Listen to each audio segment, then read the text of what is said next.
ಗಣೇಶ ಹಾಗೂ ಈ ಮಂಟಪ ಬಂದು ತಮಿಳುನಾಡಿನ ಕಾಂಜೀವರಮಿನ ಕೈಲಾಶ್ವರ ದೇವಸ್ಥಾನ ಅಂದ್ಬಿಟ್ಟು ಅದು ಹಾಗೂ ಖರ್ಚು ವೆಚ್ಚಗಳು 12 ಲಕ್ಷಗಳು. ಗೇಮ್ಸು ಮತ್ತು ಅಕ್ವೇರಿಯಮ್ಸು ಅಂಡರ್ ವಾಟರ್ ಇದು ಎಲ್ಲ ಇದೆ.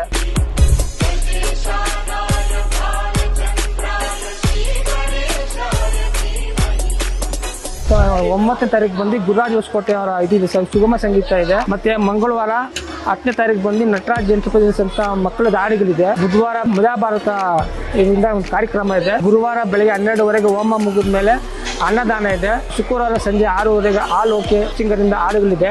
ಮತ್ತೆ ಶನಿವಾರ ಬಾಲಿವುಡ್ ಪ್ಲೇಬ್ಯಾಕ್ ಸಿಂಗರ್ ಅಂಕಿತಾ ಭಟ್ಟಾಚಾರ್ಯರಿಂದ ಕಾರ್ಯಕ್ರಮ ಇದೆ. ಮತ್ತೆ 15ನೇ ತಾರೀಕು ಸಂಜೆ 3ವರೆಗೆ ಪ್ರೊಸೆಷನ್ ಇರುತ್ತೆ. ಗಣೇಶ ವಿತರಣೆ ಸಂಜೆ ಆಗುತ್ತೆ. ಒಂದು 8 ಗಂಟೆ ಒಳಗಡೆ 8ವರೆಗೆ ಪಟಾಕಿ ಸಿಡಿಮೆ ಇರುತ್ತೆ. ಮತ್ತೆ ರಾತ್ರಿ 10 ಗಂಟೆವರೆಗೆ ಗಣೇಶ ಇದು ಇದಾಗಿದೆ.